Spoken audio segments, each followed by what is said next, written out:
Ici Claude de Bellefeuille, vous écoutez mon balado Gens de mon pays.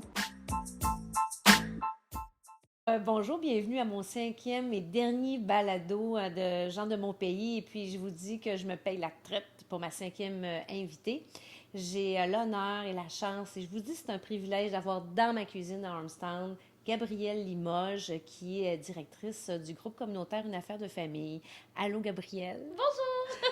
T'es vraiment, vraiment fine d'être venue aujourd'hui là, chez moi, comme ça, après ta journée de travail, pour revenir... en fait, pour qu'on se connaisse mieux, parce qu'on se connaît, mais pas tant que ça, hein? Oui, effectivement, oui.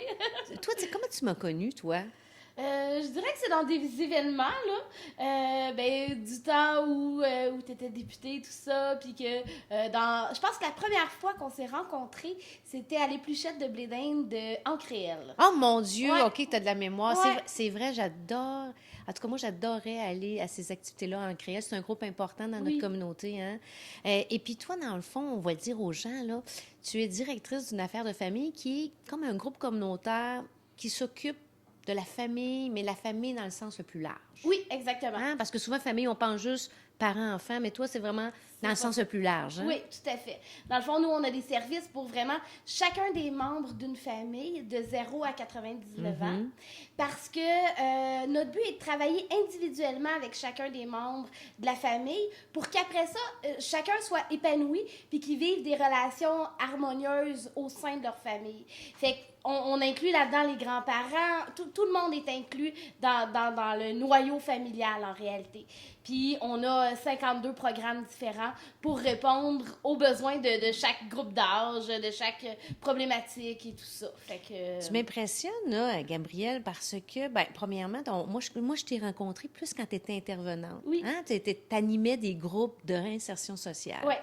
Puis moi, là, j'adorais aller... Tu sais, il y a toujours comme une espèce de spectacle à la fin du trajet que les gens, le parcours que les gens font, puis où les gens sont heureux. Puis toi, t'animais un groupe comme ça. Oui, c'est ça, exactement. T'as commencé comme ça une affaire de famille, je pense. En fait, quand j'ai commencé, j'ai été embauchée pour faire les petits aventuriers. C'est des ateliers avec les enfants 0-5 ans puis leurs parents. Puis on travaille, dans le fond, à travers le jeu, la comptine, les chansons, les apprentissages pour qu'ils soient prêts à la maternelle. Puis aussi pour favoriser le lien comme parent-enfant. Mais Lucie, qui était la directrice à l'époque, m'a demandé qu'est-ce que moi, j'avais vraiment envie de faire. Puis moi, ce qui me passionne, c'est les jeunes. Je trouve qu'un jeune a tout à bâtir, a tout à grandir, à se diriger vers son avenir. Puis les jeunes qui ont eu des parcours plus difficiles sont ceux qui m'impressionnent le plus, puis avec lesquels je préfère travailler. Fait que on a parti un programme Connexion Compétences. Puis dans le fond, c'était sur 6 mois, à temps plein, avec un groupe de 12 jeunes. Puis je travaillais avec eux, là, l'estime de soi, la confiance en soi, l'orientation, choix de carrière, parce que mon objectif était vraiment de trouver, ce serait quoi leur vocation, avec leurs forces puis leurs limites. Trouver comme un peu, comme creuser avec eux, c'est quoi leur passion, pour qu'ils se découvrent. Exact. Puis qu'ils embarquent dans le programme, puis qu'après, ils aient le goût de faire un step de plus. C'est ça, tout à fait. Ça, hein? Oui, exactement. Ça finissait toujours un spectacle, cette affaire-là. En fait, on faisait un photoroman puis un court-métrage. C'est ça, c'est ça. J'avais vu votre photoroman. Je leur faisais choisir une problématique qui était présente chez les jeunes de leur année ou autour d'eux et tout ça. Puis là, on allait s'informer auprès d'organismes spécialisés là-dedans. On allait rencontrer les gens du CLSC. On s'informait, on faisait comme un peu un portrait global des problématiques. Puis là, ça devenait comme de la sensibilisation. Fait qu'à travers une histoire créative, tu sais, créée de toutes pièces, là, c'était ça qu'on faisait avec eux. Fait qu'il y a eu des années où on a parlé de toxicomanie, on a parlé de suicide, on a parlé de boissons énergisantes. Puis le fait de travailler tous ensemble sur un projet commun, ça faisait en sorte qu'il y avait un lien d'appartenance. Mais moi, dans je chantais le groupe. tout le temps quand j'allais voir vos fins d'un projet, les liens soudés. Hein? Vous étiez comme une famille, puis je trouvais que t'es comme une mère de famille, t'avais tes aimais. Oui. Moi, je te regarde, là, puis il me semble, ça paraît que t'aimes Ah le oui. monde que t'aides. Là. Tu sais, toi, tu peux pas. Hein? Quand t'es pas contente, ça doit paraître, mais quand t'es heureuse, ça paraît beaucoup. Oui, Hein? oui, oui, vraiment. T'as tellement été bonne, en tout cas, faut le dire aux gens, que t'as tellement été bonne que quand Lucie a quitté, c'est toi qui as pris la relève à la direction. Oui, oui. T'avais pas pensé hein, que tu serais directrice Oh, rapidement comme non, ça? rapidement comme ça, non, jamais. Non. La vie a mis ça sur mon chemin. Lucie savait que je portais l'organisme autant qu'elle, que pour moi c'était important, que j'y croyais. Puis c'est drôle parce que à la base, quand j'ai commencé à travailler à l'organisme, j'étais pour la commission scolaire.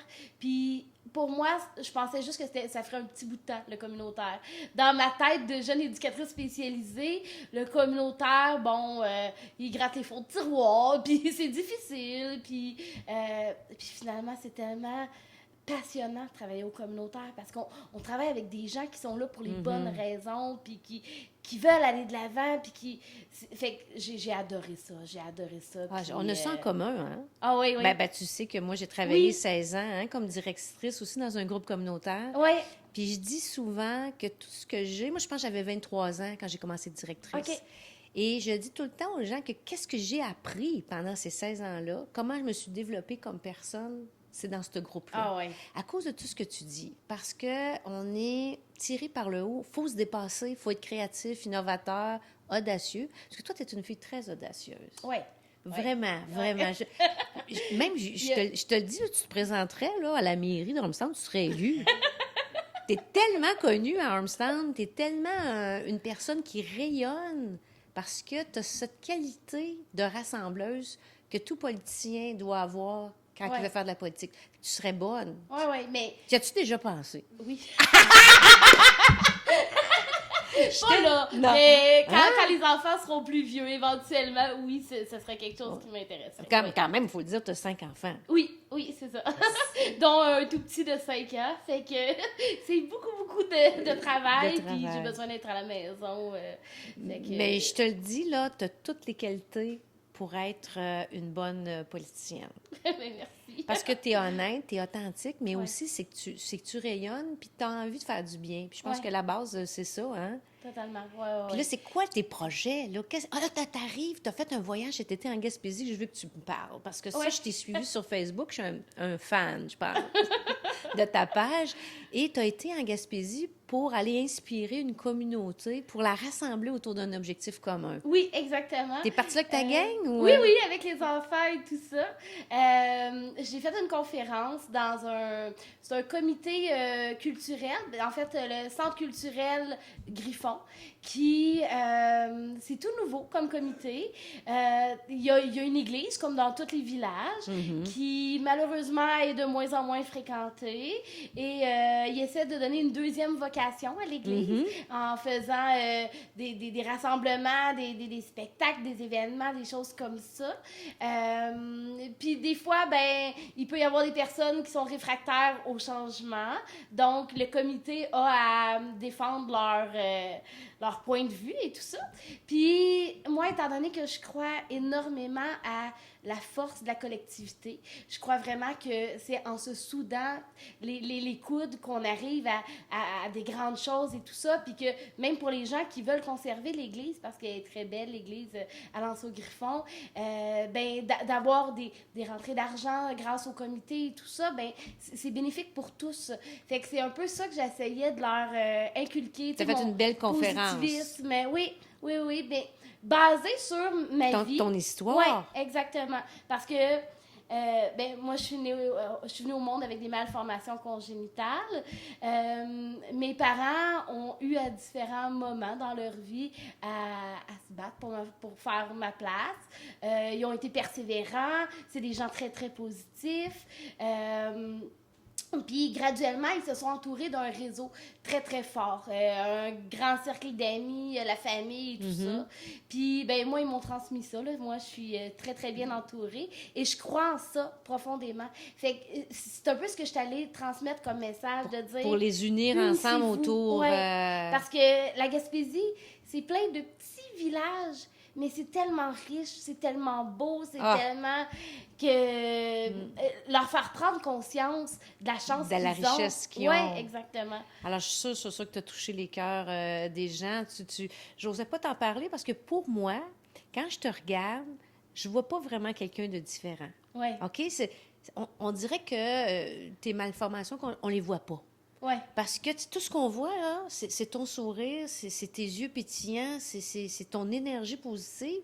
Bien franchement, quand on te côtoie, je suis certaine que je ne suis pas la première à te dire ça. Non, non, non. Hein? Parce que toi, tu vis avec, mais ça t'empêche pas de faire rien. Hein? Je te regarde, là, tu mènes une très belle vie et tu as l'air tellement heureuse. Oui, oh, oui. Je me trompe-tu si je te dis ça? ça? Non, vraiment pas.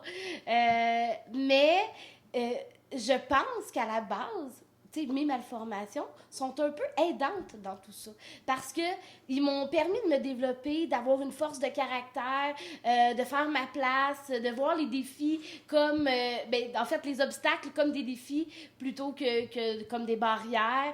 Fait que, tu sais, le côté pétillant et tout ça que tu parles, bien, à la base, je pense qu'il vient un petit peu de là. Il vient aussi de beaucoup de mes parents là, qui sont très très positifs dans l'âme, puis fait que ça fait partie de moi, puis j'en suis fière, tu sais. Je sais que ça m'a ouvert plein de portes aussi. Puis tes enfants, là, quand tu as voulu les accueillir chez toi, ça n'a pas non plus été un frein pour que tu sois mère de famille avec ton conjoint? Non, c'est ça. On a décidé, Yannick et moi, dans le fond, quand on s'est connus, moi, c'était mon rêve d'enfance, d'avoir une famille d'accueil. Ma meilleure amie d'enfance a grandi en famille d'accueil, dans une excellente famille. Puis, je m'étais dit, moi, un jour, je vais être comme ça. Mais on avait comme objectif, Yannick et moi, d'en avoir juste un. Puis le deuxième, de l'adopter au Mali. C'était ça notre rêve initial. Et là, on a passé à travers toutes les démarches. C'est sûr que, tu sais, il y a eu des gens qui se sont questionnés parce que le processus est long. Oui, puis c'est assez rigoureux. Hein? Oui. Sur mes capacités et tout ça. Mais mes lacunes physiques m'ont amené à développer autre chose aussi. Puis c'est un peu ça que je mets en avant-plan, plus que mes difficultés. Ah, puis toute ta formation d'éducatrice, oui, quand même. Aussi. Oui, tout à fait. Fait que on a eu Nathan, il y avait 11 ans. Nous, dans le fond, quand on a décidé de devenir famille d'accueil, il y a un formulaire à remplir. Puis à un moment donné, dans le formulaire, ils disent, c'est... quel type d'enfant vous voulez avoir, quel groupe d'âge et tout ça. Puis Yannick et moi, on se sentait outillés pour accueillir des plus vieux avec des problématiques particulières qui sont généralement, malheureusement, difficiles à placer en famille d'accueil. Parce que les familles d'accueil, souvent, ils veulent des plus petits. Il y a toujours l'idée... Là, vous aviez choisi eux autres en disant, si eux autres, les gens les veulent moins, nous autres, on les veut, puis on va les aimer. Exactement. C'est ça qui est arrivé. Puis, on a eu Nathan, on est tombé en amour avec Nathan. Pour nous, c'est comme si on avait eu un bébé naissant, là. Pareil. Et c'est ça. Fait que de fil en aiguille, on a fait nos démarches aussi pour le Mali. Et quand on est venu, on a passé à travers toutes les étapes, là. Les évaluations et tout ça, physique, psychologique et tout ça, les longues démarches. On avait nos passeports, on était prêts à partir et Nathan venait avec nous pour aller au Mali. Et à quelques semaines du départ, l'orphelinat là-bas a annoncé à l'organisme qui gérait ça ici que c'était plus possible. Qu'il avait perdu notre dossier. Oh!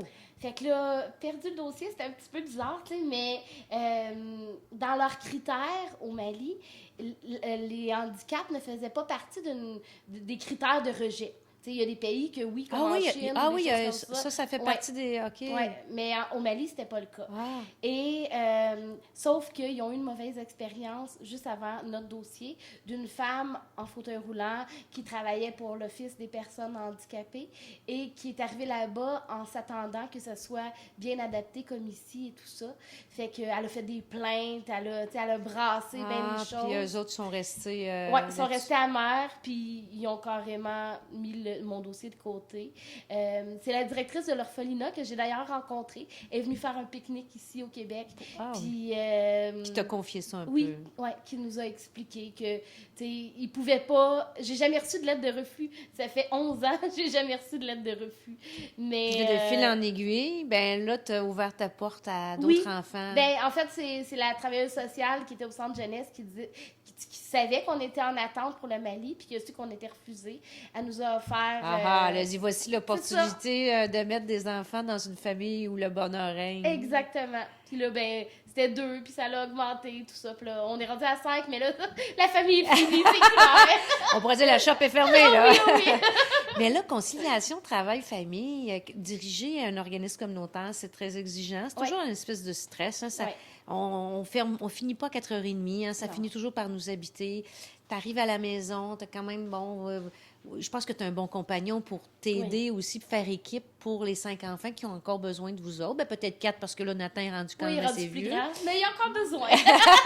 Ben oui, c'est vrai. Moi, tu sais que moi aussi, j'ai 3 enfants. Hein? Oui, oui. Puis, il me semble que là, ils ont besoin de moi à n'importe quel âge. T'as raison, t'as raison de le dire. Donc, comment c'est quoi tes trucs que tu cuisines la fin de semaine? Comment c'est partagé avec ton conjoint? Là, En fait, on partage les tâches. Fait que quand on revient de travailler, lui aussi est directeur d'un organisme communautaire. De lequel, fait donc? que l'ADDS, l'Association de la défense des droits sociaux. Je connais très bien. Ils font les rapports d'impôts. Oui, c'est ça, ils font de l'aide exactement. alimentaire, tout ça. Ouais. OK. Fait que Yannick termine à 4h, moi je termine à 5. Fait que lui, il va chercher les enfants à l'école. Quand il arrive, il commence le souper. Puis les enfants, moi j'arrive, on tombe dans les devoirs. Fait que moi je m'occupe de tout le côté devoirs, bain, dodo. Lui s'occupe des repas, des commissions. Fait qu'on est vraiment comme... une bonne équipe. Oui. Puis vous payez du bon temps, du repos en famille. Moi, je suis impressionnée de vous voir. Vous êtes souvent en famille, faites des belles activités, des sorties, aller au parc. Donc, à travers toute ton occupation professionnelle, ta vie de couple, parce que je pense que vous faites des escapades amoureuses aussi, hein? Cet été, c'était une fois par semaine. Oui! C'est ça, je regardais ça, je me suis dit... Ben moi, en tout cas, j'admire ça parce que c'est vrai que quand on fait une vie professionnelle très remplie, qu'on a une vie familiale très remplie, des fois, les couples, on s'oublie. C'est ça, exactement. Hein? Ouais. Puis, vous autres, avez pris des décisions cet été, puis vous étiez en amoureux, vous faites des petites escapades. Oui. Bien, moi et Yannick, on a vraiment comme valeur que notre couple est vraiment important. Tu sais, il est le noyau de la famille. Si le noyau, il s'effrite, bien, le reste devient plus difficile. Donc, on prend soin de nous. Puis, bien... Là, avec les 5, c'est rock'n'roll. On en avait besoin. On avait besoin de prendre du temps pour nous. Fait que cet été, on a la chance, toutes les deux, de ne pas travailler l'été. Les organismes sont fermés pendant l'été. Puis les enfants, ils voulaient être avec leurs cousins au camp de jour. Fait qu'on a dit, une journée par semaine, on va dire oui pour le camp de jour. Puis nous, on va en profiter. Pour en profiter, pour aller faire sortir. Puis, exactement. Puis vous avez fait des belles sorties, parce qu'on a un beau coin, hein? Parce que vous étiez aussi dans les environs. Ça oui, des sorties de journée. Hein? Oui, c'est ça, exactement, parce qu'on allait reconduire les enfants à 8h30, puis à 16h, il fallait être de retour, là. Fait qu'on n'allait pas très loin, mais il y a vraiment tellement de beaux coins dans la région. On est allé, entre autres, prendre une bière à la nouvelle brasserie, là, sur la Coville. On est allé... on est allé sur la réserve phonique. On aime toutes ça nos se richesses, les richesses du Haut-Saint-Laurent, puis de notre alentour. Tout à fait, oui. Si je te disais, là, Gabrielle, là, si tu avais un souhait, là, un rêve, de me dire, mais moi, là, quand j'aurai tel âge, j'aimerais être rendue là, ou j'aimerais avoir ça. C'est quoi qui t'habite quand tu te fermes les yeux, là? Moi, je suis toujours curieuse. Mon rêve le plus farfelu! Je sais pas, mais tu sais, j'allais poser la question à tout le monde parce que je me dis, bon, moi, j'ai 55 ans. Quand j'en avais 30, j'avais des rêves. À 40, j'en avais. Puis j'en ai encore à 55. Mais toi, t'es plus jeune. Oui. Hein? T'es toute une belle jeunesse. Quand tu te dis, là, moi, là, quand ma vie professionnelle va vers sa fin, où tu te vois, toi? Comment tu te vois? Si j'avais une baguette magique, ce que je souhaiterais vraiment, c'est d'avoir une émission de télévision. Ah, on est presque en télévision, là. mais un peu du même principe que donner au suivant. OK. Mais j'ai tellement le communautaire à cœur que j'aimerais ça avoir une émission pour aider le communautaire. Tu sais, je regarde tous les organismes autour de moi, puis c'est l'enfer. Tu sais, chercher les subventions, on est tous à bout de souffle, on est tous, tu sais, on est très, très, très imaginatifs pour arriver à faire des miracles avec pas beaucoup de sous et tout ça. Puis j'aimerais ça, pouvoir faire des cadeaux à des organismes qui œuvrent dans des domaines spécifiques, puis reconnaître le travail du communautaire. Je trouve que trop souvent, ça passe inaperçu ou c'est comme... Moins C'est comme si reconnu. c'était de l'acquis aussi. Fait que... Là, on est vraiment dans du live, comme tu peux comprendre. Le téléphone sonne dans ma maison. Mais moi, écoute, ce que je comprends, c'est que dans toute ta vie, tu as appris à recevoir, mais aussi tu donnes beaucoup. Ouais. Et puis que même tes rêves du futur, quand tu vas être un peu plus vieille, c'est encore ça qui t'habite. Ouais, De tout à fait. donner, puis de redistribuer ce que tu as reçu, dans le fond. Oui. Mais j'espère qu'avec le monde qui nous écoute, puis qui nous voit aujourd'hui, vont se laisser inspirer par toi, Gabrielle, parce que tu es vraiment, vraiment une femme d'exception. Mais merci Tu fais beaucoup. partie des personnes que j'admire beaucoup. Puis je te remercie d'avoir participé à mon balado. Puis si jamais je t'ai élu le 21 octobre, ce que j'ai envie de faire, c'est ça. Ce sont des balados de la députée pour faire découvrir des gens comme toi, C'est une super des bonne personnes d'exception. Fait que je te remercie infiniment d'être venue chez idée. moi Merci aujourd'hui. beaucoup, Claude. Un plaisir. Payé et autorisé par l'agent officiel de Claude de Bellefeuille.